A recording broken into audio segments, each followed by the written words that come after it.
so welcome to ADARC 2021. So this is a series of conversations based on a TV program that aired in the 1980s and 90s in the UK called After Dark.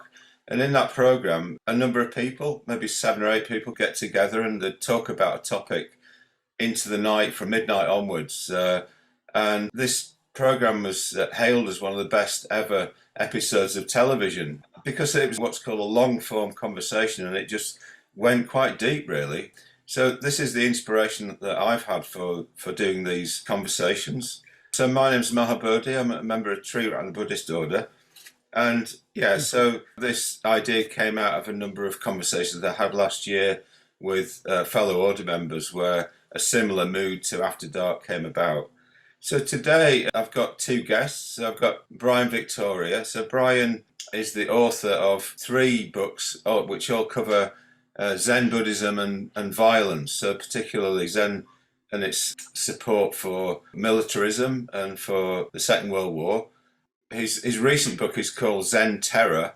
Zen Terror in Prewar Japan, Portrait of an Assassin. So Brian goes into the details of a particular group who ended up assassinating the Japanese Prime Minister and were influenced by Zen Buddhism.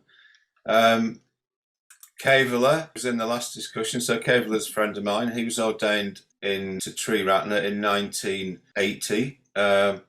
And Kevala's lived out in Southeast Asia for periods of time. He's got experience of Southeast Asian Buddhism. So there has been some incidents of violence in Theravada Buddhism towards the Rohingya, the Muslim minority in Myanmar. Yeah, so this conversation is about Buddhism and violence, but it's also more broadly about religion and violence. So Brian was looking for a religion that didn't have any violence in it, and he couldn't find one. So, and Brian's was ordained as a Soto Zen priest in Japan in 1961, and he's still a Soto Zen priest. He lives in Kyoto. Kevala lives in Devon. So we're going to have a conversation that'll be about Buddhism and violence, but also more broadly about religion and violence. So we've agreed to take 10 minutes each at the beginning to outline our basic positions, and then after that we'll have a general discussion. So over to you, Brian. Okay, well, first of all, I'd like to thank you, Mahabodhi, and Kevala too, for inviting me to join in this conversation, because this is really, I have to tell you, I've given a lot of lectures including on Zoom, but this is the first time I've been able to talk informally about myself, actually, as well as, looking at this issue in a broader way, and that is not only about Zen but about Buddhism and about Buddhism as a form of religion, and how they are all connected at one time or another in their histories with violence, and how that all came about. So before getting into that, I'd just like to start with a little bit of my personal background to kind of show you, how I got into this topic, or why I became interested in the topic. So I was born and raised in Omaha, Nebraska. As a teenager, I became a Methodist, a Christian, the sect of Methodism. And of course, I think you and Kevala and Mahabodhi know something about, at least you've heard of Methodism since it started in your country, in the UK. But at any rate, when I was attending a church camp I was 17 years old, and I was thinking about the fact that I was going to I was facing conscription. It wasn't that you had to register for conscription, or register, as they would say in America, register for the draft.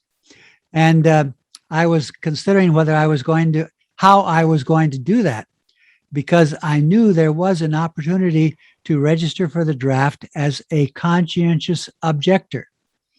So the question I asked myself at the church camp was, as a Christian, could I participate in warfare? And should I participate in warfare? Did God wish me to participate in warfare? At any rate, I had, for lack of a better word, a religious experience during that period. And I came to the conclusion that no, as a Christian, I could not and should not participate in warfare, killing my fellow human beings, and therefore I registered as a conscientious objector. Now, when you do that, what you have to do is serve the same amount of time in the military. That's basically 2 years, the same amount of time in something called alternate service duty. Typically, you did work in a national forest or in a mental hospital, something that was contributing to the well-being of your country and your fellow countrymen. And so I saw an opportunity there. I went to Nebraska Wesleyan University, which of course is a Methodist school, and they had a program where you could become a short-term missionary, and that because I would be teaching English, that teaching of English in a foreign country would be seen as fulfilling your alternate service duty. And so I chose I applied for that program, and I was assigned to Japan. And I arrived in Japan in the fall of 1961 as a short-term missionary, but also to fulfill my alternate service duty for the first 2 years of a 3-year program. Okay, so now I'm in Japan. Now, before I got to Japan, I had a problem with the Methodist Church, because when I had become a conscientious objector, I had to go to the draft board and tell them what the Methodist Church thought about conscientious objection. And when I looked it up, what I found was that the Methodist Church said that if in good conscience as an American citizen, you feel that you should defend your country, we support you. At the same time, they also wrote, if in good conscience as a Christian, you feel that you should not kill your fellow human beings, we support you. So I took that to the draft board, and they accepted that, and that's how I got my status. But it bothered me ever since when I thought about that, because as you probably know, with the Methodists, they're totally against drinking alcohol, smoking cigarettes, and especially having premarital sex.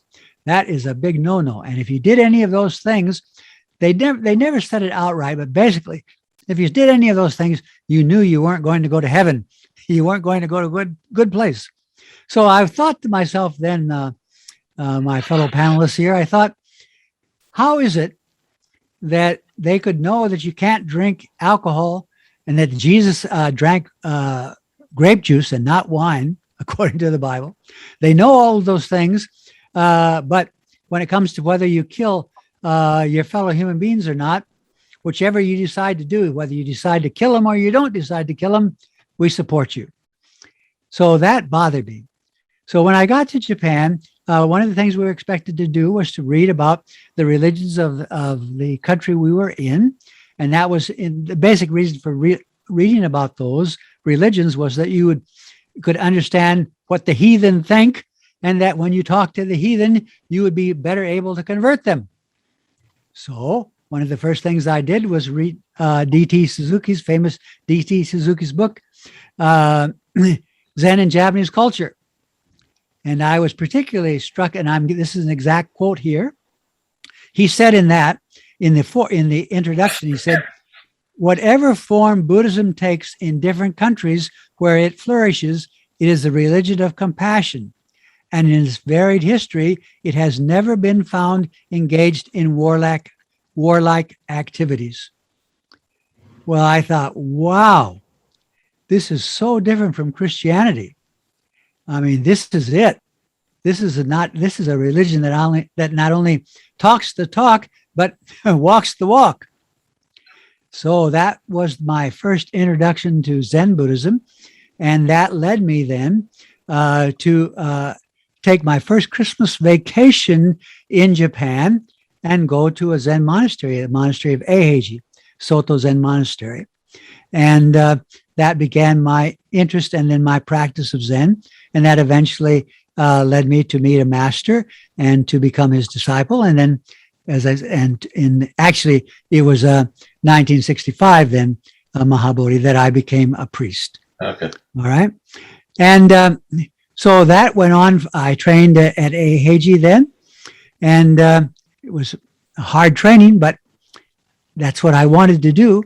But after that, I felt that I needed to have a better grounding in academic Buddhism. So I left the monastery and entered into a Buddhist Studies program at Komazawa University, which is in Tokyo. It's also Soto Zen University. And there it was at 1969, and it was right at the height of the anti-Vietnam War movement.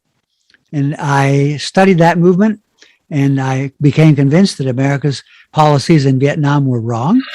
And I became very active in the anti-Vietnam War movement with fellow students. It was all legal demonstrations, etc. So there was never a question of my using violence. I wouldn't have used violence. But at any rate, the result of that was that I got called in by the head of the abbot of the temple where I was living in Tokyo, and I was told in no uncertain terms, Brian, my Buddhist name is Ryojun. So Ryojun, Buddhist priests don't get involved in politics, and you've been out there demonstrating. And if you continue to do that, you will have your priestly status taken away from you. So at that point, I was faced again with this. I thought, Buddhism is this peaceful religion, and I am demonstrating peacefully. But why would I have that happen to me? So it was at that point I began, the question: Am I as a Westerner misunderstanding this religion, and or not? And at that point, I read a book on the role of Buddhism, but particularly Zen Buddhism, not just Zen Buddhism, the role of Buddhism in supporting Japanese militarism in World War II. And I was astounded to find that even some of my own teachers during there at the university had been very strong proponents of supporting the war. One typical quote was, and this is by a great master whose disciples are now everywhere in America, where there's Zen at any rate. And he said this. He said, if you're told to march, tramp, tramp. If you're told to shoot, bang, bang. This is the highest Bodhi wisdom, the unity of Zen and war. And reading quotes, he was not the only one. All of them were saying similar things. And so then that really led me. That was kind of a shock, I'll have to tell you, because then I realized, Buddhism, at least Zen Buddhism in Japan at that time, could also be a very warlike faith. And so then I asked myself the question, well, do I have to leave Buddhism and find some other religion that's really, really true to peace? And when I looked around, I said, I'm sorry, I couldn't find any. So then that led me to the question of how come, if it's not just Buddhism, but Christianity and Islam and Hinduism, Judaism, if all of them at one time or another have been involved in violence, why is that? And that led me then to explore this bigger question, and where I hope we can start with the conversation. The bigger question is, what is it about religion that lends itself at times, not all the time, but it lends itself sometimes to the topic or to the question of religion and violence. So let me stop here for a moment and give you other folks a chance to talk. Okay? Great. Thanks, Brian. Thank you. Thanks, Brian. That was great. Yeah.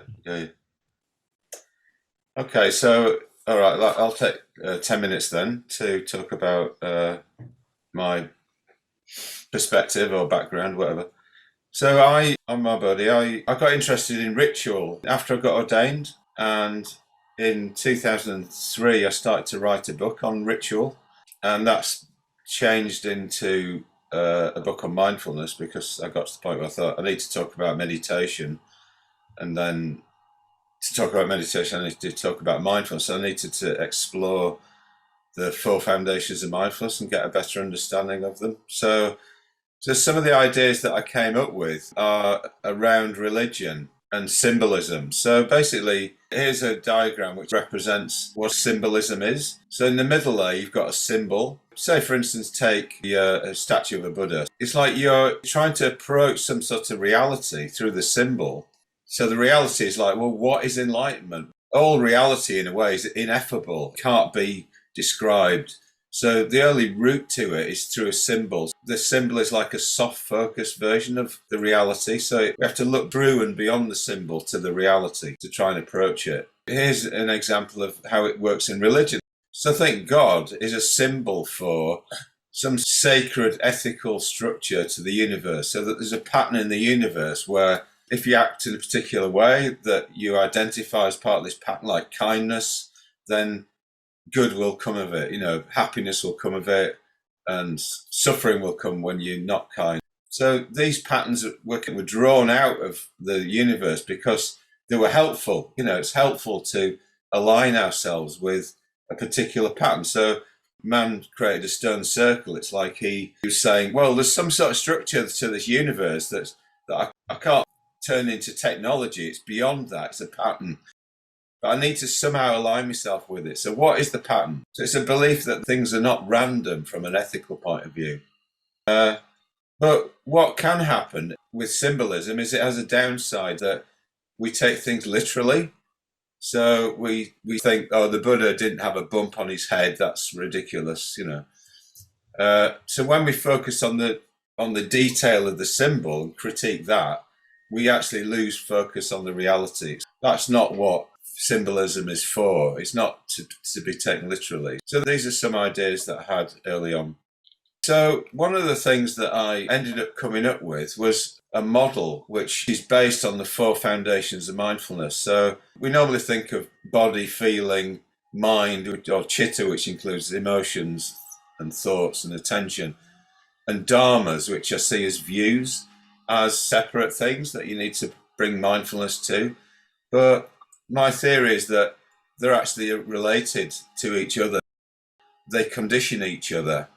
So praticca samutpada, or conditionality, is the underlying foundation of all Buddhism. It's underneath concepts like emptiness, impermanence, are a result of conditionality. It's really helpful to see what the conditions are. In terms of this discussion, one of the main conditions is the fact that our views affect our mind. So basically, our map of the world means that we act in a particular way. So mind is the active aspects of the psyche. So for instance, here we've got how views affect mind. And in terms of some of the stuff that's in your books, Brian, about kamikaze pilots being supported by Buddhism, there are two aspects to their views, really. Their views about their own life. So if they are clear about the fact that things are impermanent, then they can go in and accept death because it comes. So this is the way in which Buddhism supports them to be kamikaze pilots. But it just supports just bravery in general, or robustness in general. But what's missing in all of that is views about people. So that's part of wisdom as well. If your view is that people are just in the way and objects and need to be got rid of, so the Japanese are trying to take over China and the Chinese are in the way, so then you're going to just want to get rid of them. But if your view is that people are human beings who are sensitive to their experience and don't want to suffer, then you will want to care for them. You want to respect them, look after them. And likewise, if you have this distorted view of what emptiness is, and you think emptiness is all about nothingness rather than being an aspect of the way that things flow through conditionality, through praticca samutpada, that change happens, nothing's fixed. We can become better people or worse people depending on what we do in life. That's the main idea, I think, in conditionality. If you think people are just empty, there's nothing really there, then it's okay to kill them. So this is one way in which a wrong view about Buddhism actually leads to violence. Okay, going to share another one. So what we've got here is a map. In the center, you've got the four circles joined by lines, is the Four Foundations of Mindfulness. And then what you've got outside of that, the bigger circles, are the five spiritual faculties. So samadhi, you talk about samadhi as a violence enabling mechanism. You've got virya, or I call it ethical robustness. It's often rendered energy in pursuit of the good. You've got shraddha, or faith or confidence in the three jewels, and you've got prajna, or wisdom. And then you've got mindfulness, sati, which is the fifth spiritual faculty, which oversees the balance of the other four. So basically, I think one thing that can happen is that if our mindfulness is missing in a certain area, so if we're very mindful of our body, we do lots of zazen meditation, we're very rooted in our posture, what that does is it really makes our mind calm. It conditions our mind to be grounded and calm and stable. So zazen supports samadhi, supports concentration. But if you look over to the other side, feeling, the grey, when we work with mindfulness of feeling, it's like we become sensitive to beings, to human beings, to other beings. We don't want to hurt them. And this turns into the spiritual faculty of ethical robustness. We don't do anything that's going to cause harm, even though resisting that might be painful to us. So we put up with difficulty through staying ethical. In terms of the soldier gets very good at concentration. Concentration gets a big yes. So the sniper, the American getting trained in mindfulness, they're developing concentration. What they're not developing is ethical robustness, because the object of what they're doing doesn't have that component. They're just directed by the generals and what they're ordered to do. So they're lacking ethical robustness. And well, they're positive in the sense that they're able to withstand difficulty. So they're in line with the Buddha in that sense. But they're not wise in the sense that they overlook human beings. Human beings need to be included within wisdom. The sage is aware of the world. The sage will not create harm for the world. The sage will look to how the world can be benefited. So think of Abraham Lincoln. He was a diplomat and he managed to get slavery abolished, but he had to be quite wily in all of that. He was aware of the world. So you could say that the soldier has got half wisdom and half faith. So they've got faith that Buddhism works, this Zen works, but in a sense, they don't have faith in the ethical side of it because they're not really looking at that. So I think that's the main points in my argument. I'm going to hand over now to Kevala, and do you want to go ahead? Well, I'm very aware now that I'm not at all prepared in the way that both of you are. So I very much enjoyed both of your speeches there, and think that it sets up things nicely for the discussion between you. I think this discussion is going to be between you mainly, you two. I expect I'll get drawn in to it, so I'll just wait for that. You don't want to say anything about your own experience in Southeast Asia? Especially Vietnam and Cambodia, I was very aware of that there'd been wars, and wondered how Buddhist people could, go to war. I expect, the majority of them had no choice. And I don't know how they handled that in terms of their personal practice. I know that when I was in Hue, I visited Thich Nhat Hanh's monastery there, and learned a little bit about how he, at least, and presumably some of his fellow monks, didn't support the war, and they were treated with a great deal of suspicion by both sides, the communists and the South Vietnamese government, because they wouldn't back the the government and its perpetration of the war. And I believe that on occasion, he and some of his fellow monks, possibly nuns, walked single file into the middle of a battle when the fire. So both sides stopped firing to let them pass. Very powerful symbol, I think, of possibly the true Dharma being expressed in the context of actual violence.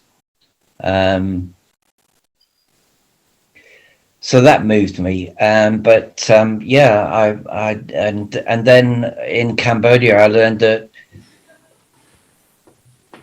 I think this is right, Pol Pot himself actually trained as a monk in his early years, as probably most young men did anyway. So I don't know how far it went, but then I wondered, how if he was used the Dharma as rationalization for some of his actions as well. I don't know about that, but yeah. Anyway, why don't you two get on with it, and we'll see what emerges. Yeah. Okay. So the floor is open now for us to go where we will with this. So Mahabodhi, I'd like to jump in now, if I may. Sure. And I'd like to go back. I really, first of all, number one, I very much appreciate what you just said, but I'd like to go back to the more foundational question that I was raising at the end of my talk, and that is, why is it that we find violence in all of the major religions of this world, even though all of them, Buddhism, first and foremost, Buddhism claims to be, especially when we take our first vows, we all know our very first vow as a Buddhist is to do no harm. And so the question I asked myself, at that point, was, why is it that? So number one, when I discovered that Buddhism was no exception, at least Zen Buddhism was no exception, you remember I said, then I started to look at all religions, and I recognized there was no religion I had fled to all the religions that I could flee to. So it was either a question at that point, Mahabodhi, that I was either going to give up religion, totally, and say religion is just fake when it comes to peace. They pretend, that they don't do that, but when you look at it, you find they do. So I tried to figure out then at that point how it came to be that religion was connected with violence, whatever religion, okay?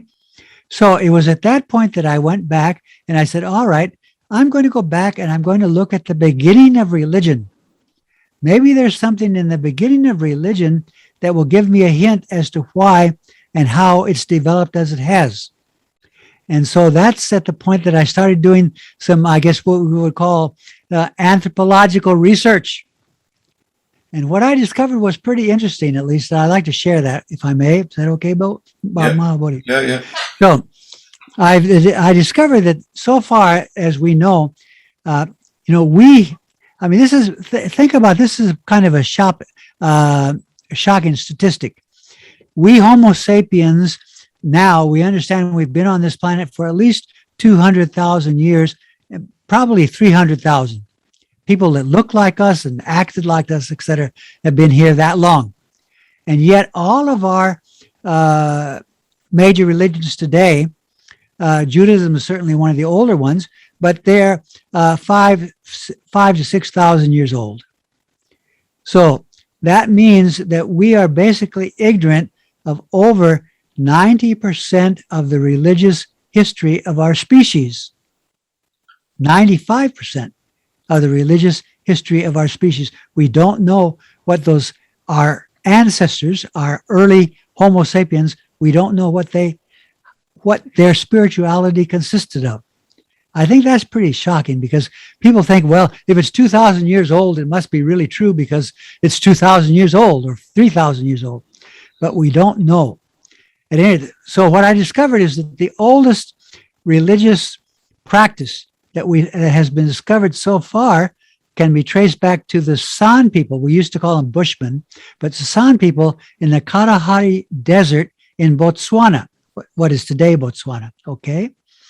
And what they discovered with those San people, the Norwegian anthropologists, and this was only last year. I'm talking about, this is new stuff I'm sharing here, not old stuff. What they discovered was that the San people, they discovered a cave, and in the entrance to the cave was a carving, 70,000 years ago, a carving of a giant serpent, a snake. And when they dug in the cave, they found some arrowheads, and they were perfectly shaped arrowheads, and they were burnt.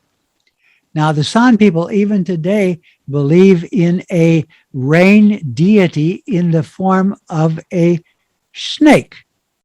And apparently the reason is that in this particular mountain range in the Kalahari Desert, I don't want to get into all the details, but basically it's the only place where they could find water, and the water flowed from the mountains, and it flowed around the mountains it went in and out in the form of a snake.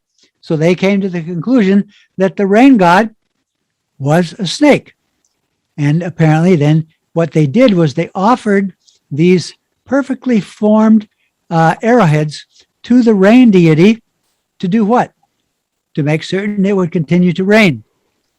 So out of that, I'm skipping a lot of the detail here, but basically, I'd like to suggest to you that the beginning of religion was an attempt by our ancestors, our ancient ancestors, to get some control over the natural world. They knew they couldn't control it. They didn't have the technology to control it, to have irrigation, et cetera, et cetera. So they looked to the unseen world to gain control. And to me, that makes a great deal of sense, that is how religion would have started. Now, coming to India and getting closer to Buddhism, we see the Vedas, of course, and out of the Vedas came the Upanishads. And then out of the Upanishads came the Buddhist teachings. But at any rate, in the Vedas, what we find is that those were hymns. They were hymns to nature. And they were basically, they recited these hymns in order for it to rain, in order for the sun to shine, in order for the animals to be present, etc., etc. They were, again, looking through words, through ritual, to gain some kind of power over nature, what we today call nature, but this unseen world. But I think what's really interesting when you look at the Vedas is that the later Vedas, it became clear you have the Brahmin class emerging. Now, the Brahmin class, what made the Brahmins different from the earlier Vedas is that the Brahmins said, look, we know the exact words to say, and when we say the words correctly, and when we conduct the rituals correctly, the nature spirits, Varuna, the sky god, Agni, the fire god, they must do our bidding. We can control these natural deities or nature deities by our words and by our rituals.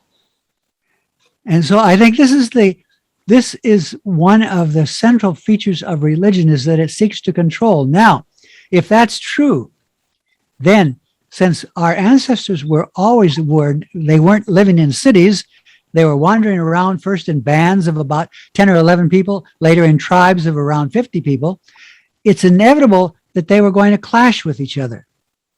And when they clashed with each other, if they were praying to their gods for rain or for animals or for whatever, you can easily imagine that they would pray to their gods for victory.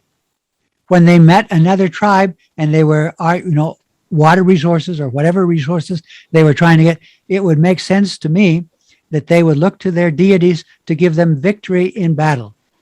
And I think that is the fundamental reason that all religions in the world are involved in violence, is that they are looking to protect their tribe by calling on these unseen deities to give them victory in battle. So I guess that's point number one. We could probably stop there for a moment. I have another point, but I'd like to stop here and kind of get your reaction to that. That's What do you very, think? very interesting, Brian. And it brings up the question to me, about how do you define religion? Yes. But yes, I completely agree. One thing that came to mind when you were talking there, that last bit, was a description by Winston Churchill about when the Roman army faced the Celts on the Menai Straits, which is a piece of water between Anglesey Island and the mainland of North Wales, as it is now. So the Roman army had pushed the Celts into the island of Anglesey, and then threatened to cross the Menai Straits at low tide. And he describes how the Celtic the Celts were set up their battle order. So at the very front were all the young men, warriors in all naked and in blue woad, as they used to cover themselves in. So that was the first line. And then behind them were all the women up the hill who would wail and completely freak the Roman soldiers out, apparently. And behind them, at the top of the hill, were the Druids doing their incantations. So the whole society, including their priests, were involved in the battle. So I think it just confirms quite a bit of what you said there. Yeah, and I assume that the significance was that the Druids were able to call on these unseen deities to give power to the tribe or the Celts to ensure that they would be victorious. Yeah, completely. Yes. Yeah. So Mahabodhi, do you have a response? I do. Yeah. Well, I think that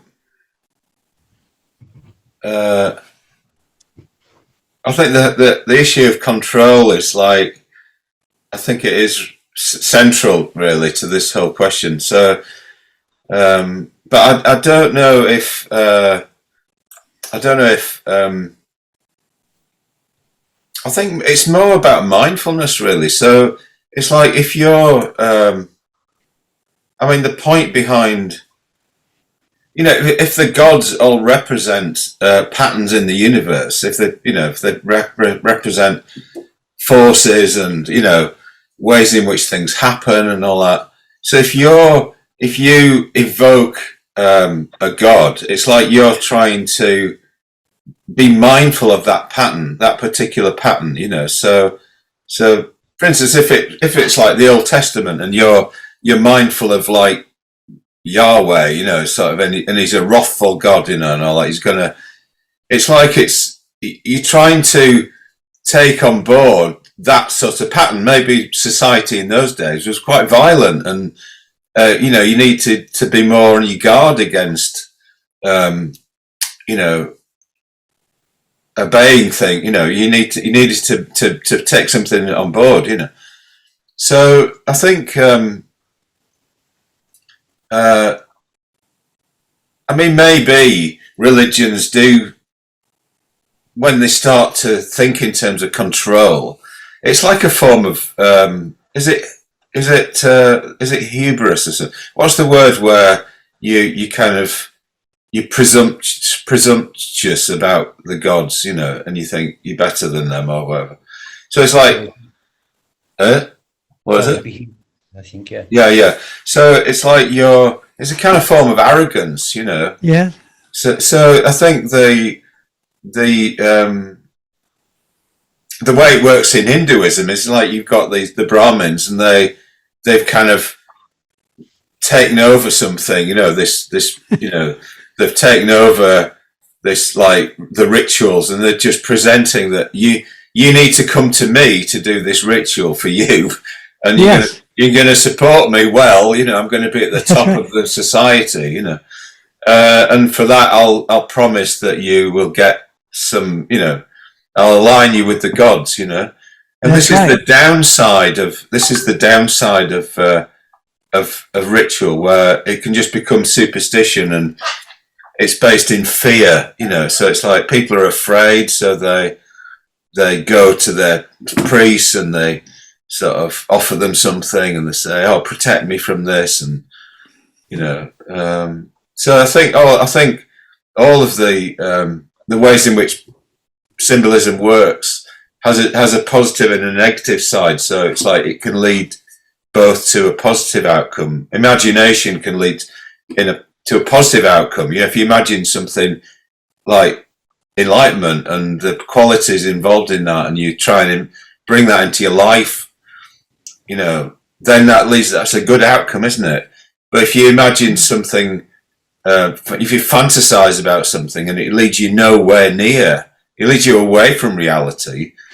You know, if you're doing World of Warcraft and you become less and less brave, you just stay in your room all day, then that's not helpful, you know. So I think all this, you know, religion and poetry have these like rules to them in a way that are poetic, and so you know, yeah, and you can take things literally. You can, you know, you can act out of superstition, and all that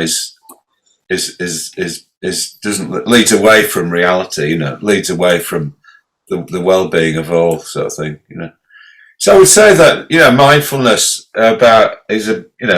isn't just about being aware of your experience, it's also about being aware of patterns and stuff in the universe. So like when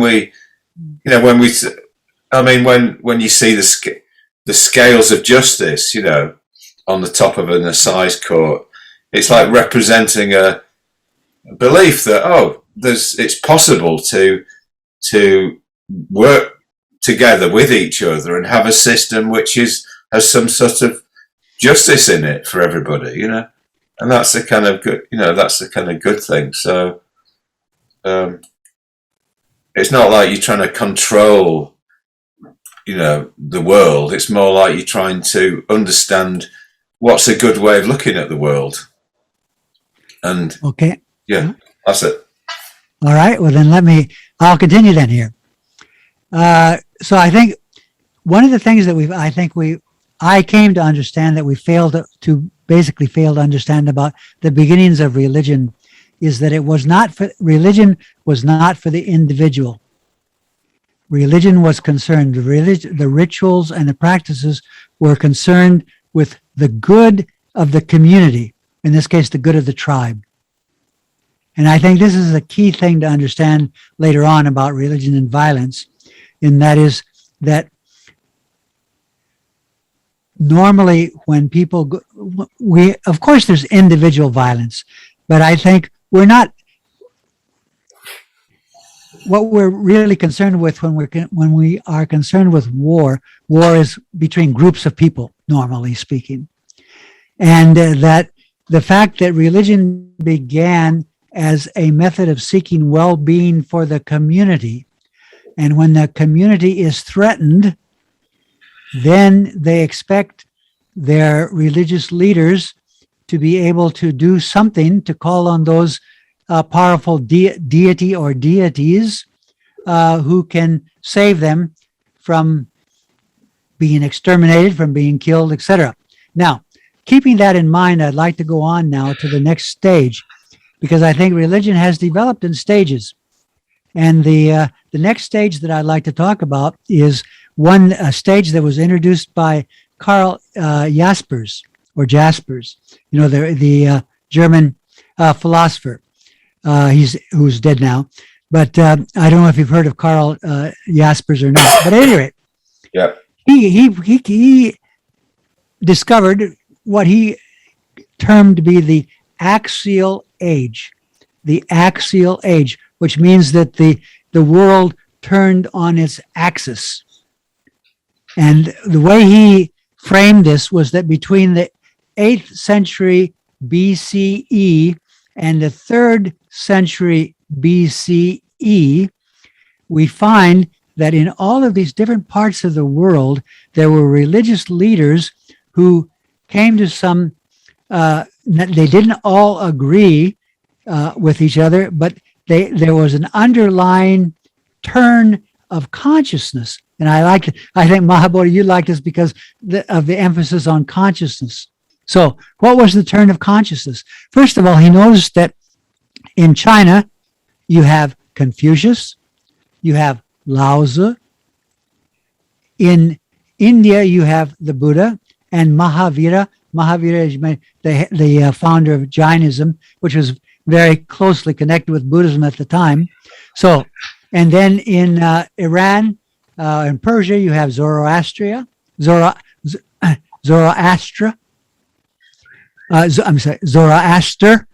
and Zoroastrianism, and we know that has that tremendous emphasis on good and evil.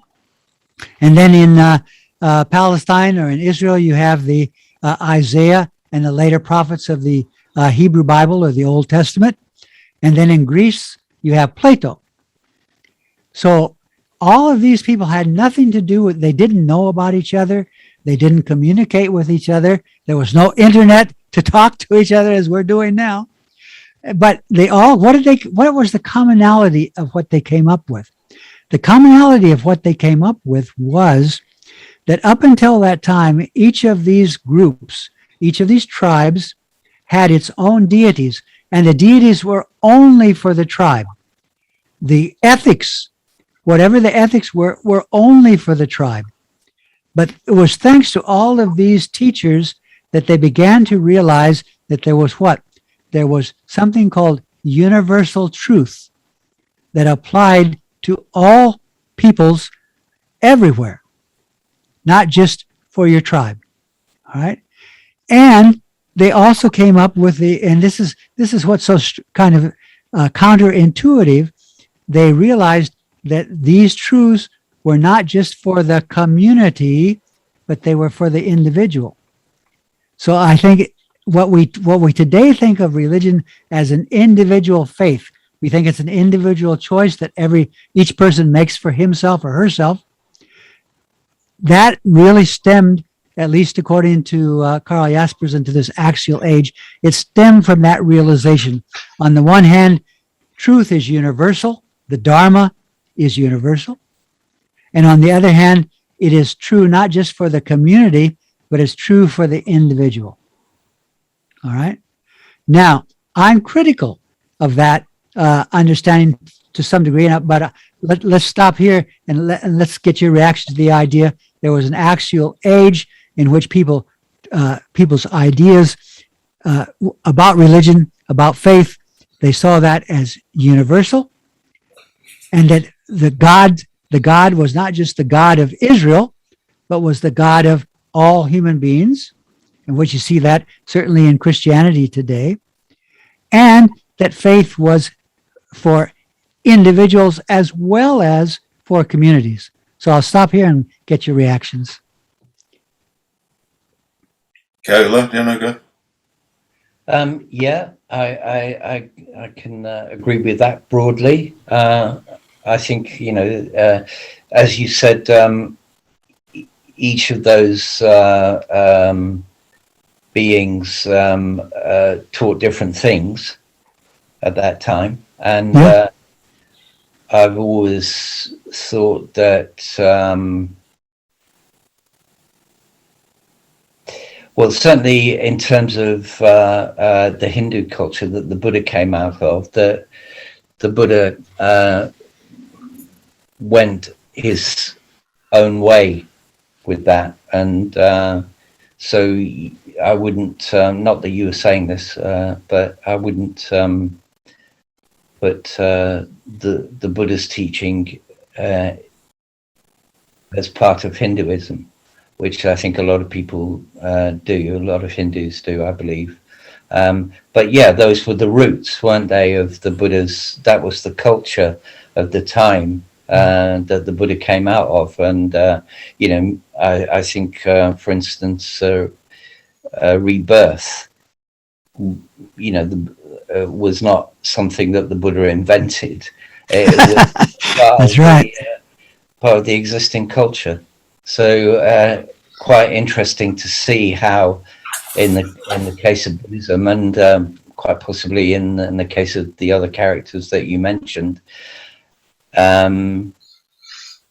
you know, that in a way is an indicator of that difference between the individual religion, the individual practice towards some kind of enlightenment, and the religion of the group. And this is perhaps jumping the gun a bit, but I've always understood, in a sense, that Buddhism, particularly, you know, you can define it as a religion, but also not. It's not, you know, the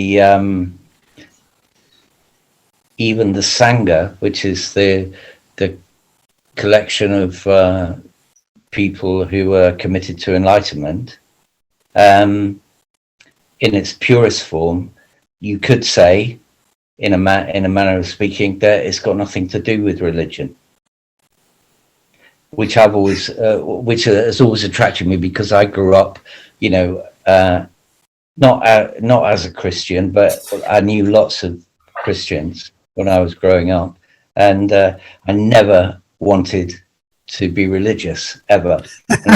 That's I still don't.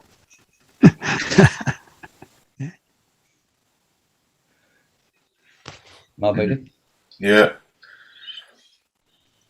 Well, I mean, Sangharakshita's talked about the axial age, you know, teacher, and some lectures in the 1960s and 70s, and he talks about, I think the lecture was something like religion, ethnic and universal or something. So he talks about the type of religion which is based around a race or a nation, like Judaism or Hinduism, and a universal religion which is, you know, as you say, it's like, it's to do with anybody can practice it, you know. So Buddhism, Islam, Christianity are all universal religions. So I think I agree with that, and that I think that was an evolution that happened, almost like a kind of awakening of consciousness that individual people can actually do something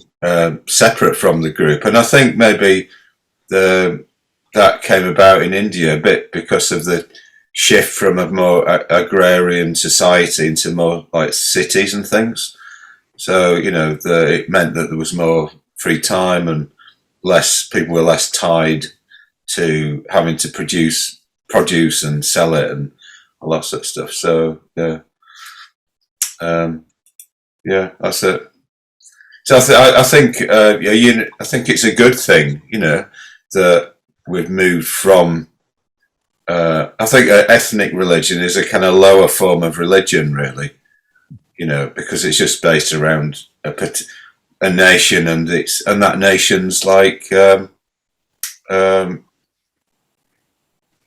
you know, kind of interests, that sort of thing. Yeah, and it might be those interests are against the interests of other nations. So that's why you end up with kind of war between ethnic religions and stuff. Okay, that's it. Okay, all right. Now I'd like to continue then. I'd like to tell, in this case, this is my own personal opinion.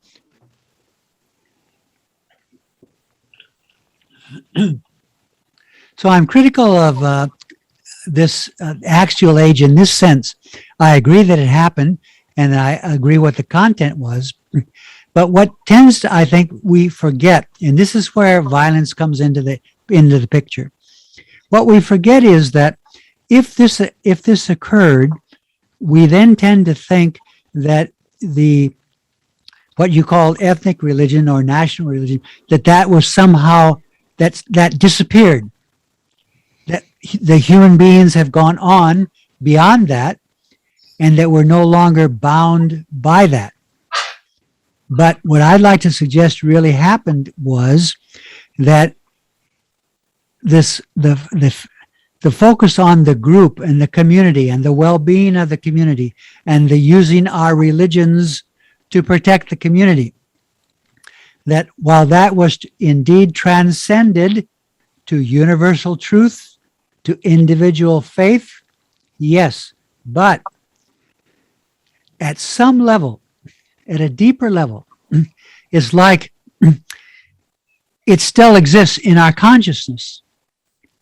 And it's particularly strong. It kind of reasserts, it comes to the fore. It's like it's at a subterranean level, but then when our community, our faith, our nation, when it comes under threat, then suddenly we unite together once again as if we were a tribe, but now a nation, and with our religion, and that we then basically tribalize, I use the word, tribalize our faith.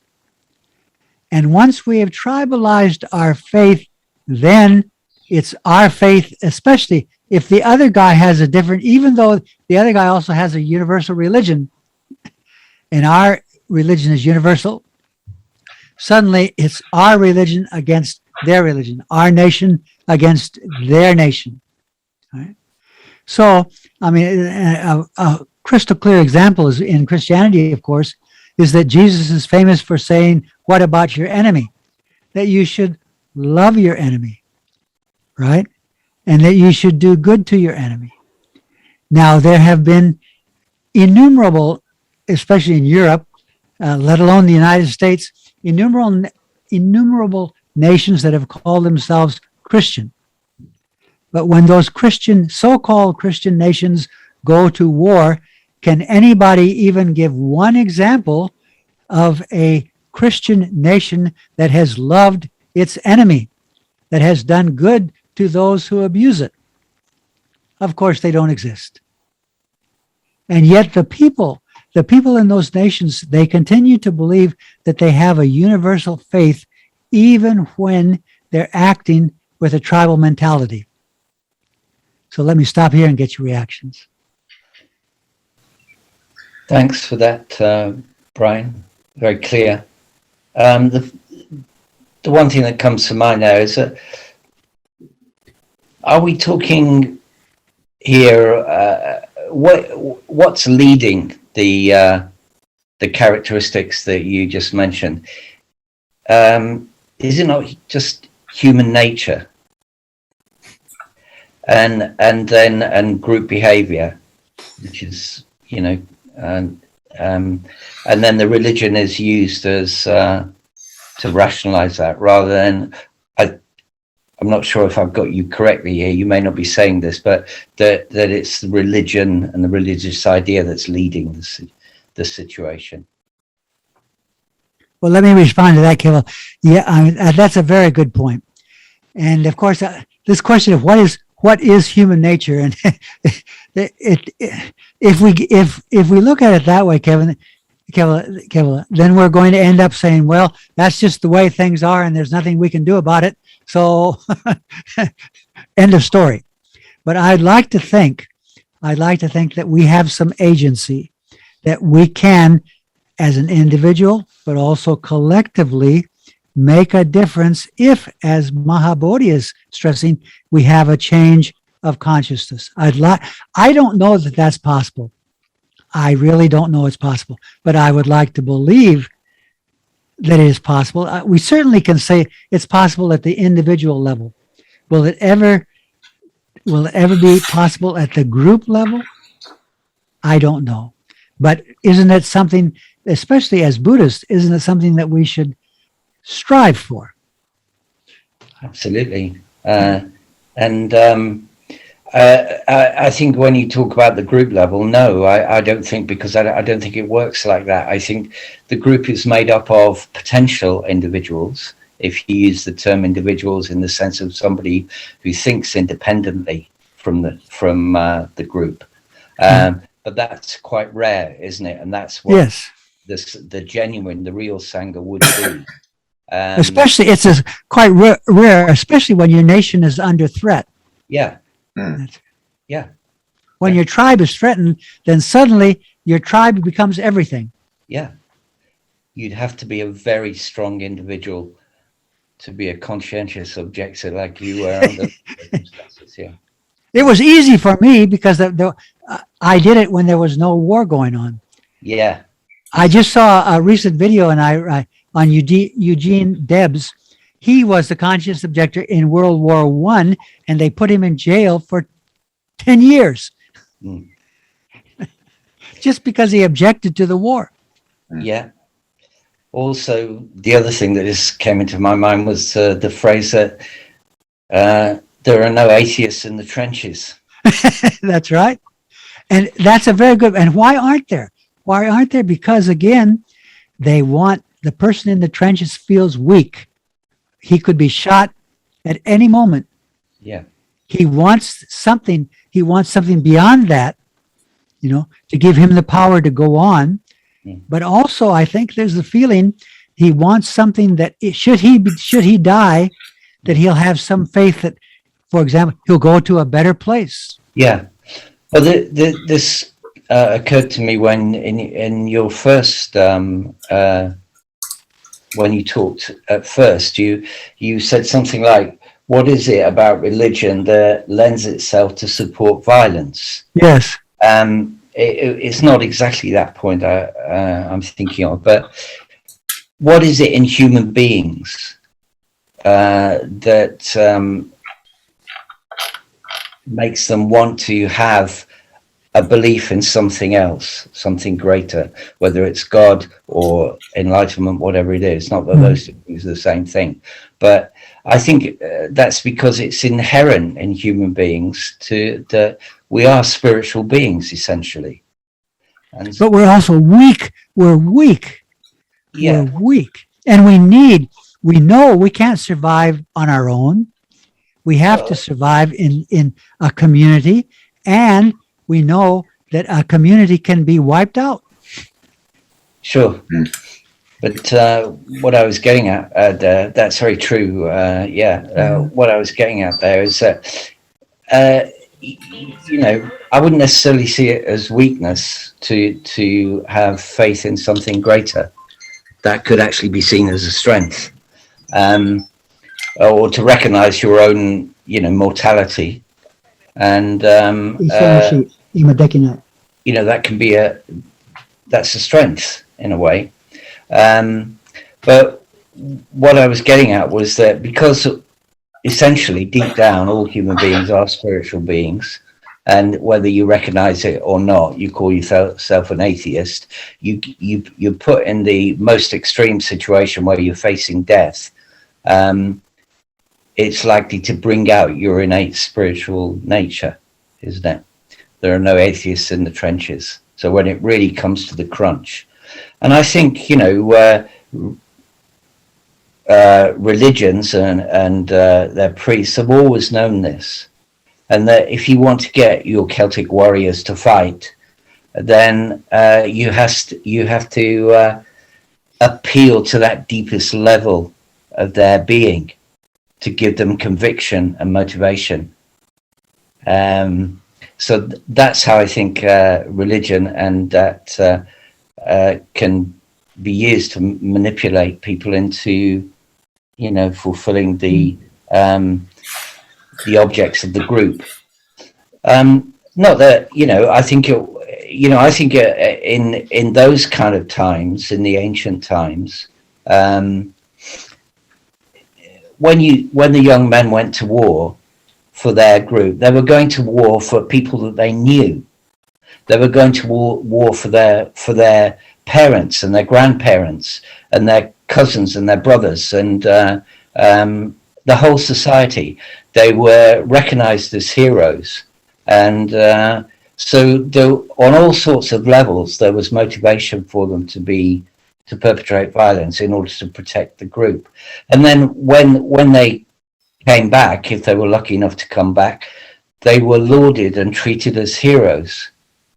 I'm thinking here now how modern warfare is alienated from those kind of things, and it's much more easy to manipulate in this culture that we're in at the moment. So you'd have young Americans going to a war in Vietnam that they couldn't connect with. It wasn't the country wasn't directly under threat, and when they came back, I think largely they were treated quite badly and not regarded as heroes, because the population of the country, many of them anyway, didn't agree with the war. So they made the very, very bad mistake of not honoring the soldiers, even despite that. So you've got this, in the culture that we've got now, the complexity of the world and the sheer numbers involved, many of that original integrity that the young warriors would have in the ancient times for protecting their tribe is not really there, and it's an invented, almost Disney-like motivation that they're given. If you follow my meaning, it's not something that's that integrated. I see the same thing here with our soldiers that have come back from wars in Iraq and Afghanistan. And now we've got, I'm sorry to go on a bit, but now we've got people trying to get across the English Channel in inflatable boats. And, recently 34 people drowned trying to do that. And there's a complete misapprehension amongst most people in the country that we've got no, I don't think most of the country is aware of the of how this has happened, why these people are trying to get into the country. They don't realize that we've been bombing them for the last 20 years. That's right. Make that connection, if you see what Yes. Yes. Or let's say they don't want to realize that. Well, maybe they don't want to. So we've got this very strange situation, and we've got a fairly alienated society nowadays.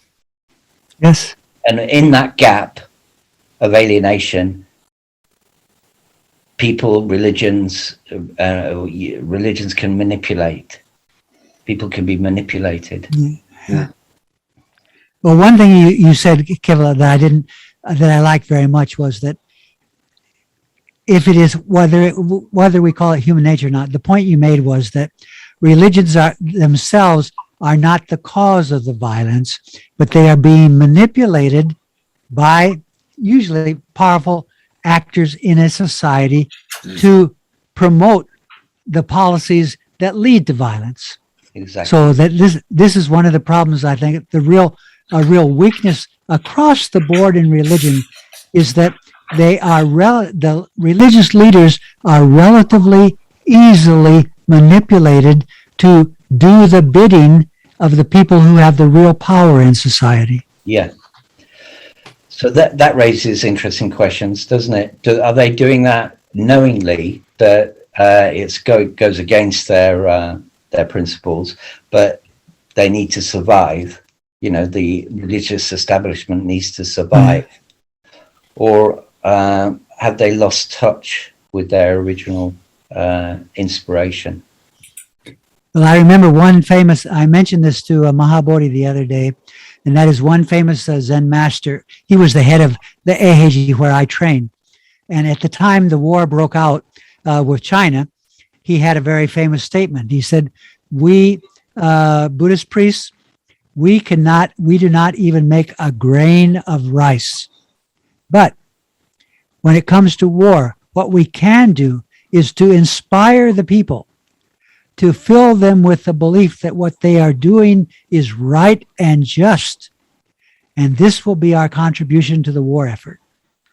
Now, was he being manipulated, or did he really believe that? I wish I knew the answer, but I don't. Yes. Can I chip in something? Oh, sorry. Yeah, please do. Ava, Jump in. you're about to say something. No, go on. You know, that thought that you have, Brian, about universal religion sentiments being a bit of a gloss on basically what's the violent thing, you know.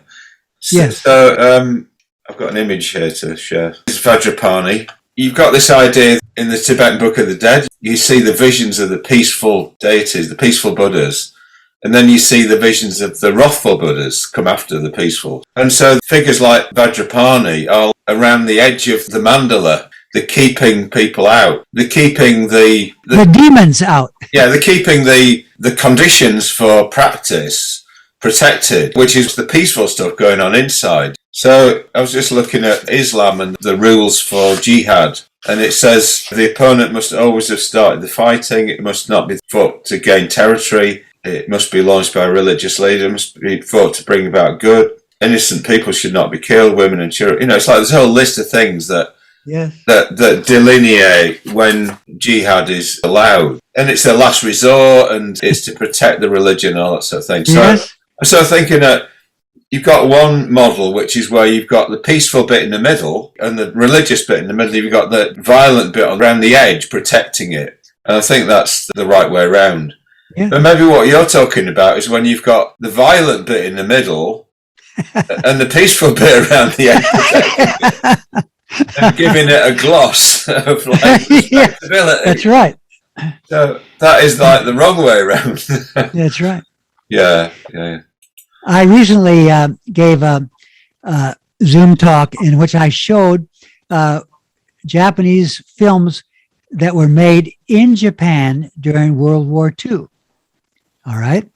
And they would always begin the film with, "We are fighting this war to establish eternal peace in the world." All right.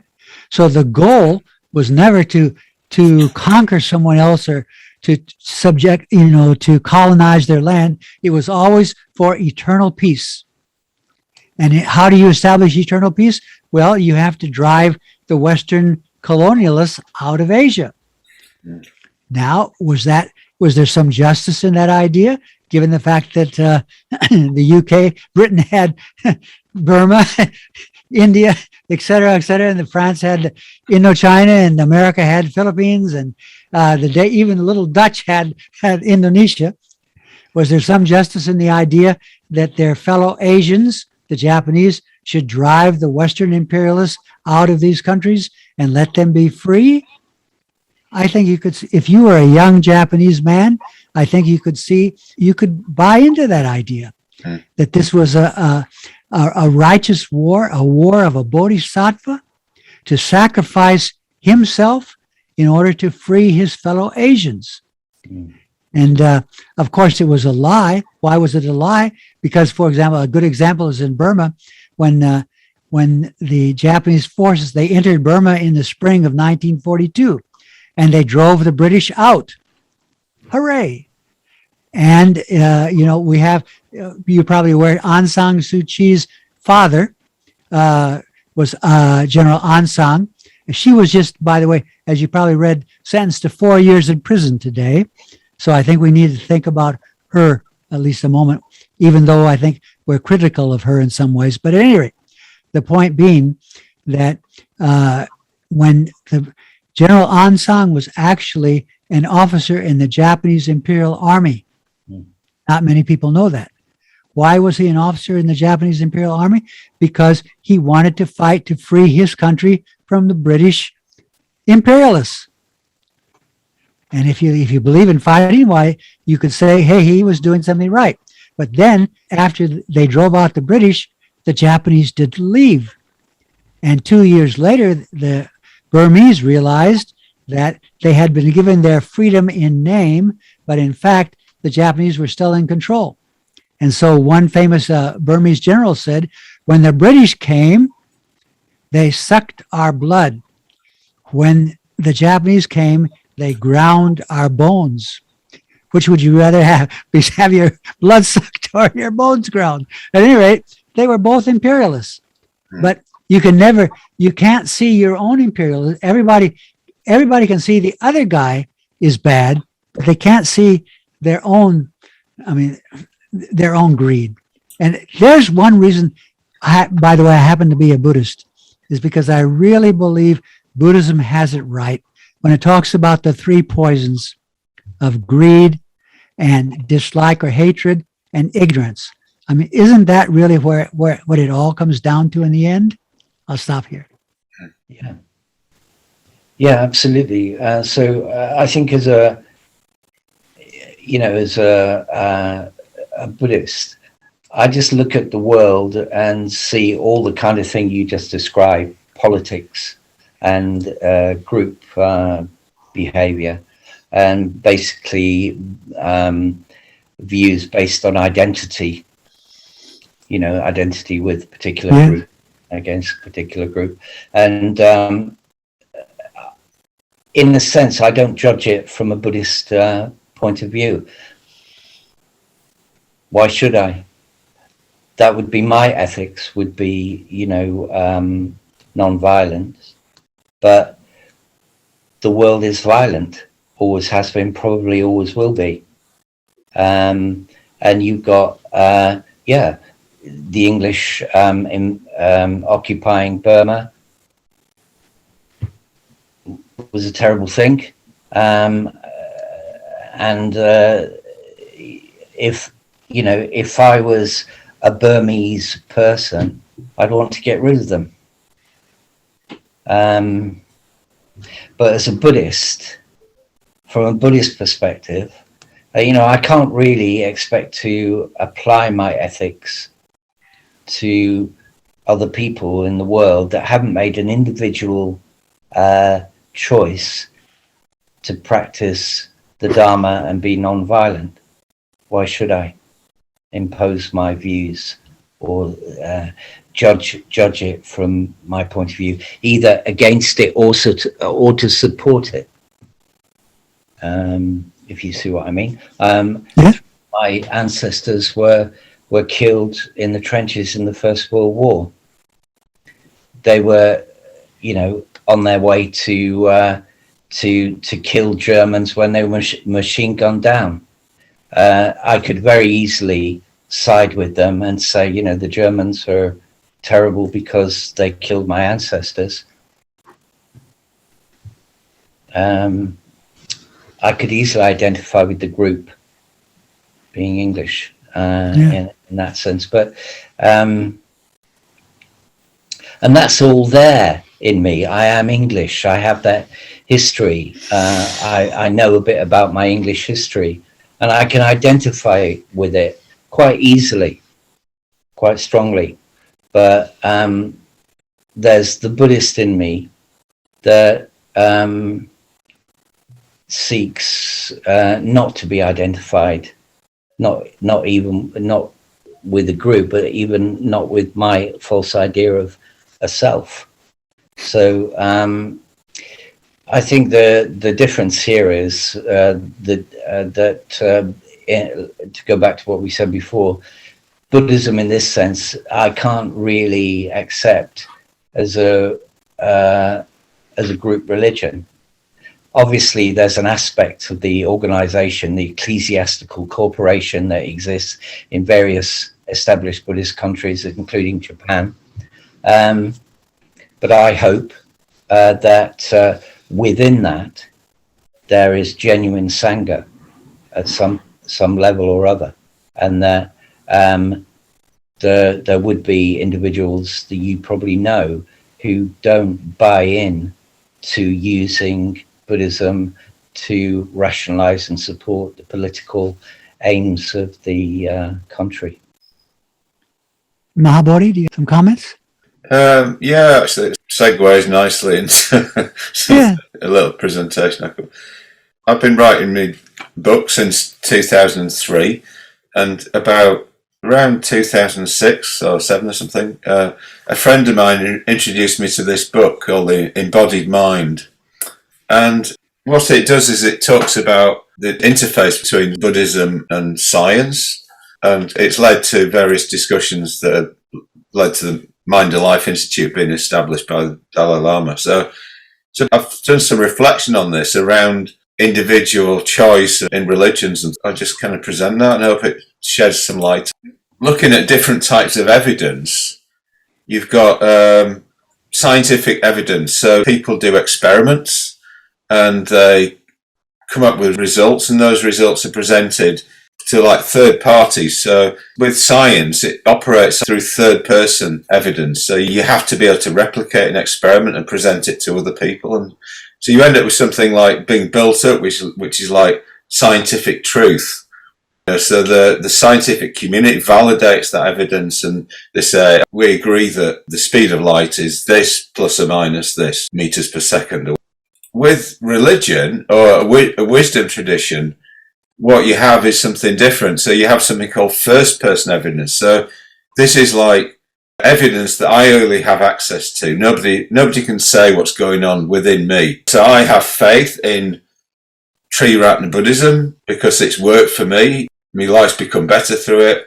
But other individuals will at the same time have their own response to Zen Buddhism, and because we've got the same response individually, we come together as a religious community. So this particular group is constellating around Zen Buddhism, and that's how people come together in a religion, even though they're individuals.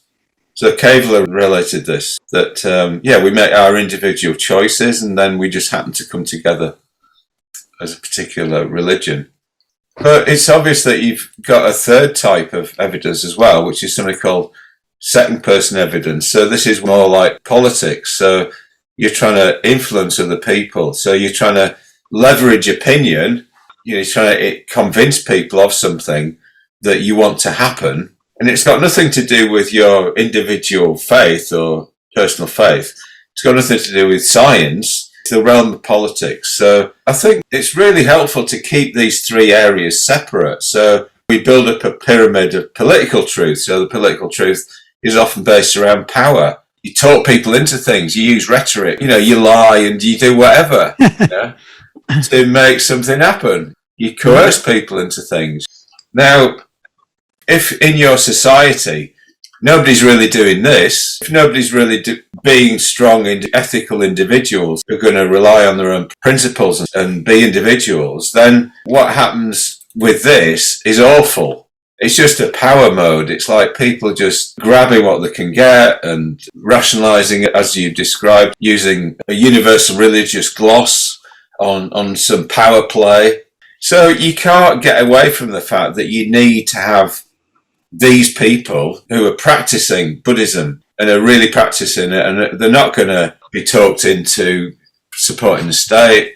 You can't get away from the fact that some people have got to be doing this, And I think what happens is you end up with, so we talk about the threefold path: ethics, meditation, and wisdom. And often it's understood as you practice your ethics to start with, and then on that basis, you then refine it through meditation, you deepen it through meditation, and then on the basis of meditation, you develop some wisdom, you start to see things as they really are.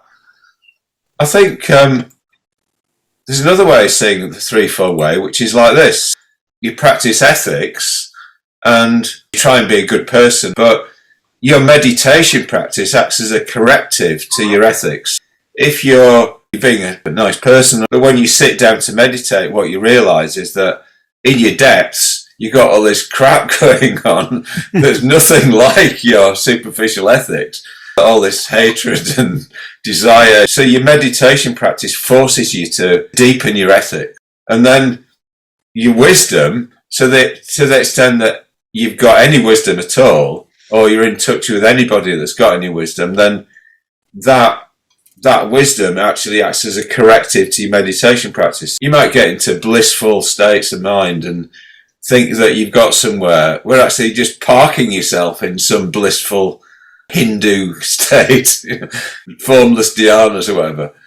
So you need a wise person to come in and say, No, that's wrong. You kind of up a cul-de-sac there. You're not really being wise. So, for instance, you're not really including human beings in conception of what insight is. So you might be thinking that you've got somewhere, but you're not really treating people very well. In the end, we're either involved in some pyramid, which is a real wisdom tradition, or we're not. And it completely depends on having people at the top who are wise. So if our Zen abbot is saying to us, yeah, it's fine to go and kill those people because they're empty, they're empty, then the world is going to suffer. So the world depends on having realized spiritual beings who can be at the top of a wisdom pyramid and that people can go for refuge to. So, thanks. Okay, could I ask both of you, and let's go back to Kevala. It's sometimes I meet Buddhist friends who say, well, we're Buddhists and we shouldn't get involved in politics. Politics is just something separate from Buddhism, and that's not what we're concerned with. We're concerned with individual understanding, individual realization, and so they compartmentalize politics as if it were a separate area that is not of concern to Buddhism. Is that how you folks feel or not? Yes and no. Because I think, yes, I think the spiritual life and striving for enlightenment is an individual affair and can only be. This is the difference between, to some extent, our order in the West and because nearly all of the people in our movement, Triratna Buddhist order, have chosen to become Buddhists. There's no ethnic background to support that. There's no Buddhist culture here. Whereas in Southeast Asia, I noticed, and in other Buddhist countries, you can be a born Buddhist. Which, that's right. And I think there's a lot to be said for that. I mean, just seeing thousands of motorbikes at a road junction in Saigon and nobody arguing is an impressive thing. And I often saw that. Well, Buddhism has some cultural benefits, but essentially, I think to really practice the Dharma in the purest sense, it has to be an individual choice and an informed choice, like Mahabodhi said, with a teacher who knows what they're doing and really knows what the Dharma is. And probably, the majority of Buddhists in the world are of the first type, cultural. Maybe they don't really take the Dharma as far as we're talking about, and so can be easily manipulated into violent action. And Mahabodhi, what do you think? Yeah, well, I think, particularly like this year, there's so much going on politically, and the last one of these I did was called The Assault on the Middle Ground, and it was covering politics, really. So I think there's a gratification, danger, and escape in everything. I think there's a danger in kind of getting involved and getting drawn into something, which is, it's about opinion. So it's like, I really have control over my own heart and what I'm doing. And the danger is that I get involved in politics and it's like it's almost becomes a bit of a hungry ghost realm where I'm not quite able to influence events enough. I think there needs to be a kind of proportion there, really, somehow. I mean, Dr. Ambedkar, who was the leader of the ex-untouchables, the Dalits in India, he wanted to overcome untouchability, and he tried by political means to do that. In the end, he just thought, I just need to change my religion because it isn't working. And like Gandhi would try and talk him in. He said, no, you need to stay in the faith. But in a way, that was more political. That was more ethnic, what Gandhi was saying there. He was defending an ethnic religion. But let me interrupt you to ask, but when Ambedkar changed to Buddhism, did he do it as a faith act or as a political act? Because I think you can interpret it as a political act, because he said Buddhism does not accept caste discrimination, and therefore, no matter how much I try to reform Hinduism, it won't change. Therefore, I'm going to change to a religion that does not accept caste discrimination. Wasn't that a political act too, as well as a religious act? I think coming back to the first person evidence pyramid, I think it has to be genuine. I think it was genuine. I think he realized in the end that Hinduism was a particular faith and it is a particular downside to it, which is this idea that things are in some way behind phenomena fixed. Yes. So you got an Atman and a Brahman, and it's like there's nothing you can change there, and that somehow informs society. So and you have karma. You have karma. Yeah. So it's like you got some sort of predestination thing going on. Yes.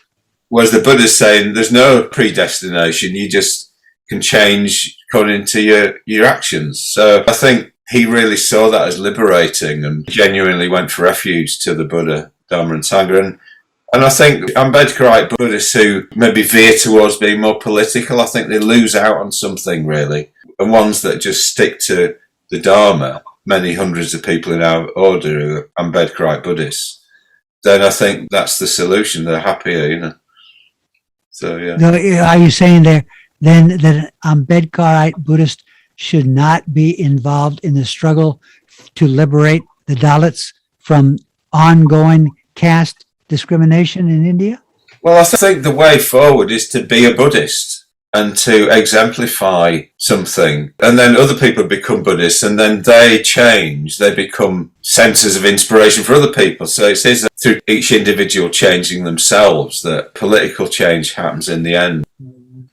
Coming back to that diagram I had at the beginning about views, your views influencing your emotions and your mind. If your belief is that it's basically a political solution that's going to solve the world's problems, then you'll act in a political way. If your belief is that it's a religious solution that's going to solve the world's problems, you'll act in a religious way. So I think you just got to be clear about that, which one you really believe in. And in a way, sometimes for people, politics is their religion. Let me ask you this question. One story that is very prevalent, we don't really know what the historical Buddha said. We only know what people heard he said, all right? And we don't know really what he did. We only know what people thought he did or have recorded him to have done. But one of his famous acts that nobody disputes is that after he was enlightened, eventually he returned to his home, and that there was a struggle going on over the division. There was a drought, and there was a river, the Lumbini River, which still exists today in India. There was a struggle about the water, and both his countrymen and the countrymen on the other side of the river were about to go to war over the water, over who was going to get the water. You're familiar with the story, right? I'm not, no, but yeah, go on. Yeah. Well, all right. So this, Kevala, you've heard of the story? Yeah. All right. And so, the Buddha, the enlightened Buddha, went out to the battlefield and he asked the princes, why are you fighting? And they explained, well, there's a drought and we need the water on our side of the river. And the others, no, we need it on our side of the river. And the Buddha said to them, which is of more value, water or the lives of princes? And the answer was, well, the lives of princes are more valuable than water. And then the Buddha said, well, if that's true, then why are you willing to sacrifice the lives of princes that are more valuable for something that is less valuable, the water?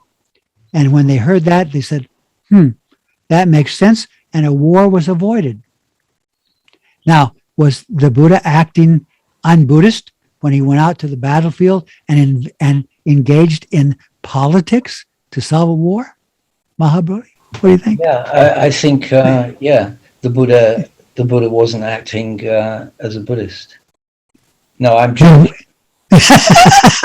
Clearly, whatever that would have to be Buddhism. But so I think the principle of this, to me, is it's not a question of whether a Buddhist can be involved in politics or not.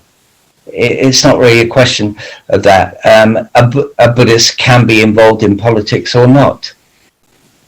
The question is, are they maintaining their spiritual integrity when they act in the world? That's the key question, I think, and it can be quite a difficult thing to do. But that example of the Buddha there acting like that, and Thich Nhat Hanh and his fellow monks and nuns walking across the battlefield, they were engaging in the world, weren't they? But they weren't taking sides, trying not to, and even that's difficult. Even if you go in with a neutral idea, it's quite possible that can be twisted and used to come down on one side or the other. So it's incredibly difficult, but there's no reason why a Buddhist can't be involved in political action in the world. The question is that their main thing, or is their spiritual life their main thing? And ideally it could be both, I suppose. Could I give one more example? By the way, how are we doing for time here? We're fine, yeah. We can go for as long as we want to. Yeah. Oh, okay. All right, let me give you another example here. Today the Dalai Lama is thought of as one of the most representative Buddhists, I think. I think it's fair to say. Highly respected. And I think many Buddhists kind of look up to him or look to him for inspiration as one of those people who can be active in the world and yet maintain their spirituality. Is that fairly accurate? Yeah. Anyway, so as you know, after the success of the communist revolution in China, the communist troops entered Tibet in 1950, or invaded Tibet, if you want. And later, the Dalai Lama's elder brother, who was named Gyalo Tongtrul, asked the CIA to aid the Tibetan guerrillas who were fighting against the Chinese troops. Perhaps you're familiar with that episode? All right. Broadly, yeah. Yes. The CIA came and they trained, they even took Tibetans to Colorado and trained them in Colorado because of the mountainous terrain. It was similar to Tibet. They taught them how to blow up bridges and kill people, and they armed them and parachuted them back into Tibet. And the code name for that was called ST Circus, capital S, capital T Circus. All right. And of course, this was all funded, their training and the funding and arming them was all done by the CIA. And the CIA later admitted this. There's a television program, by the way, you can easily look up on the YouTube. The program, it's a 1998 BBC television documentary called The Shadow Circus, the CIA in Tibet. I don't suppose either of you have seen it.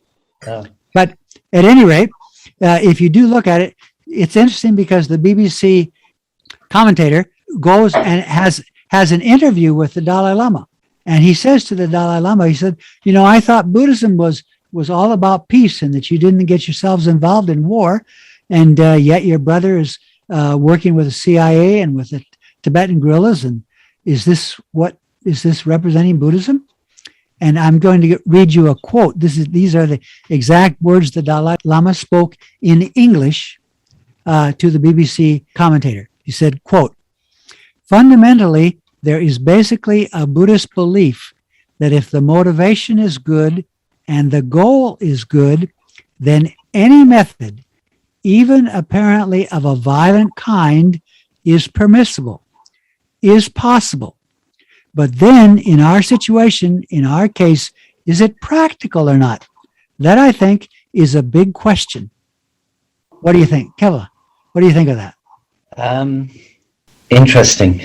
It reminds me of a story a Tibetan story where a Lama kills somebody. He had the foresight that the person would do bad things. Yes. Kills him, and that was justified. So that seems to be a thing in Tibetan Buddhism anyway. Yes. I don't know what to say. I think where the monks are running the country with all its political necessities, then you have a complication. Normally in Buddhist countries, the ecclesiastical corporation doesn't actually run the country, they advise. At least that's the idea. Yes. In Tibet, they were running the country, weren't they? So complicated. Is just your last thought is complicated? Well, I don't know. Basically, I don't know what I would do in that situation if I would, Well, one of the questions is, should Buddhist priests, as priests, run a country? Probably not. And Mahabodhi, what do you think? I thought it was interesting. He said that thing about you got to work out, is this practical? Yes. And is killing people practical or not? Well, yeah, no, but I mean, if you think about his whole situation, so basically he's the head of Tibetan Buddhism, and I have no idea what his brother was like, really. Right. But human beings are human beings, aren't they? His brother could have been a bit like, yeah, let's go again. The Dalai Lama, as an individual, has got to cope with all the forces around him. Yes. And maybe some of the Tibetan monks were like more hotheads. You don't know, So it's like he's got to try and be wise in the way that he manages all of that, So maybe saying, oh, maybe it's not practical. It's like a kind of way of saying, well, are you sure about this? It's like often it's not that wise to just go against somebody who wants something, isn't it? Yeah. So they want to fight. So if he went, no, he shouldn't fight, maybe he's trying to manage the situation. Well, are you sure about this? It's billion Chinese and you lot with few rifles and stuff. But, well, so you're saying it could be an expression of skillful means. Well, I don't know. But I mean, I think the term skillful means has been very misused to justify almost anything, really. So I don't think that's the case. I mean, I think sometimes when they talk about the Bodhisattva path and the 10 bhumis, but beyond the seventh bhumi is like wisdom. And then beyond that are these skills that are to do with how to speak to people and how to get people to do what you want in a helpful way. So I think from the amount of practice that Dalai Lama's done, the fact that he's doing bodhicitta practice, for hours and hours a day, it's hard for me to imagine that he would just go, oh yeah, it's all right, or think it's all right for anybody to be practicing to be being violent and stuff.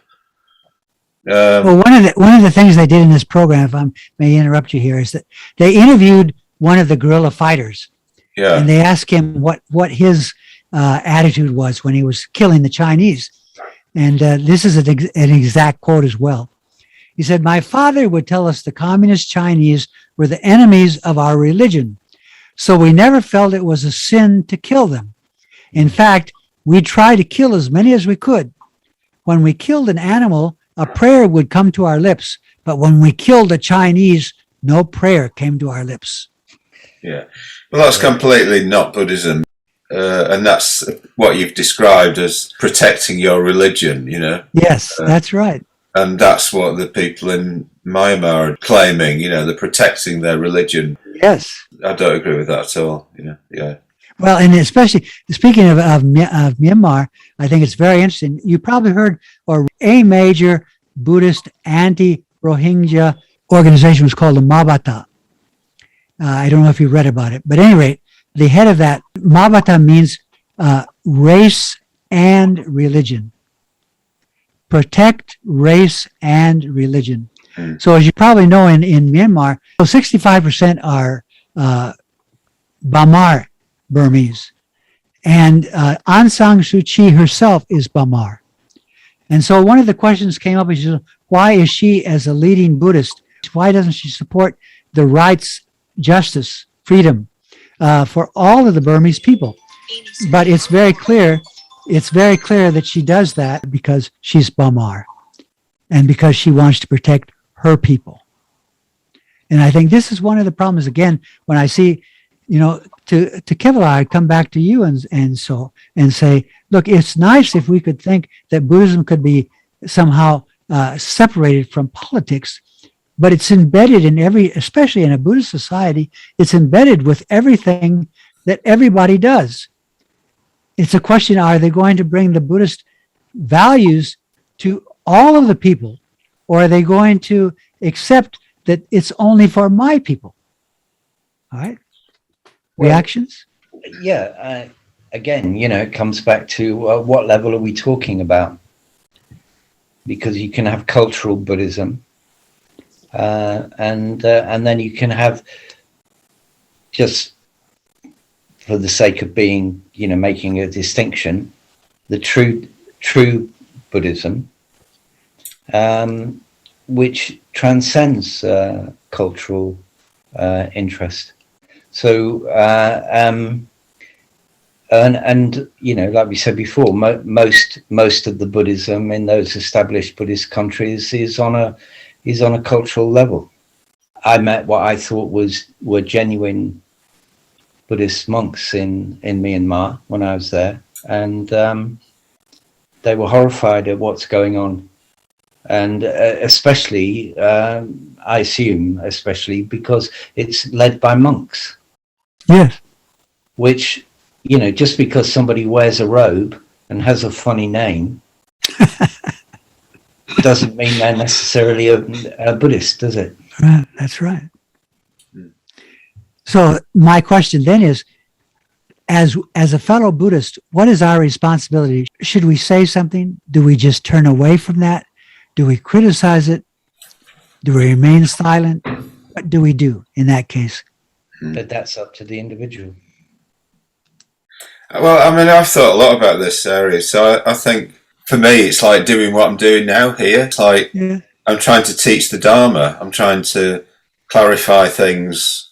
I'm trying to put the Buddha's message across. And that's all I can do, really. And some people will be willing to listen and some won't, because they're embedded in the power politics or whatever it is. Another thought I had about politics and the quote from the Tibetan saying that his dad told him, kill the Chinese, they're less than animals. With politics, what happens is you take something like that, you get your quote, and then you try and expand it outwards, So this means that. So I think that's the danger with any spiritual person getting involved in politics, is that people will do that to them. They'll try and say, and this means that they'll try and sort of in a way deconstruct that person's reputation. So I think that is why Buddhists, in a way, there's a danger in getting involved in politics, because you start to be seen, to the extent that you're seen as favouring one side or another, then people lose faith in Buddhism because they think, oh, this person is only interested in the self-interested. So it's like you can't show any sort of preference for one group or another, because the message you're giving about Buddhism is that it isn't impartial. I think that's the main challenge. That's what I've found as I've got a little bit involved in some political stuff. I thought, oh, there's a danger of me being tarred with a brush of being political here. My reputation as being trustworthy will kind of go down. Yeah, it's a difficult one, Well, not only your reputation, but your good efforts could be used by one side or the other. I'm not saying that should be a reason for not acting, because I do think I don't see any problem with acting in the world or politically for a Buddhist, but it has to be that they're a Buddhist first. Well, I think you've got to be really strongly tied into your tradition and clear about what you're doing. Okay. One thing I'd hoped to do, Mahabodhi, was to go through all of the different, what I call the 10 enabling mechanisms. Yeah. But I'm wondering if we shouldn't do that on a second take. Yeah, I think so. Yeah. So how about if we end it here, but that we take a rain check, and that if you're interested, and I'm certainly willing to come back and go through that and get your reactions to what I see as these enabling mechanisms in Buddhism that allow for violence. Yeah. Great idea. Yeah. You happy with that, Kevala? So leave it here. Yeah. Well, I feel pleased with what we've got through, and the range of the discussion, and I think it's gone really well, nicely balanced between the three of us, and it feels like we've kind of covered some territory. Yeah. Yes. So shall we leave it there? And Kevala, I certainly wish you the best in terms of overcoming the diabetes. Yes. Yeah. Thank you. Okay. Thanch, Brian. Thank you, guys. All right. Isn't it wonderful that we can be in Japan and the UK and still be right in each other's living rooms? Right. Okay. Thank you, guys. Bye-bye. Bye-bye.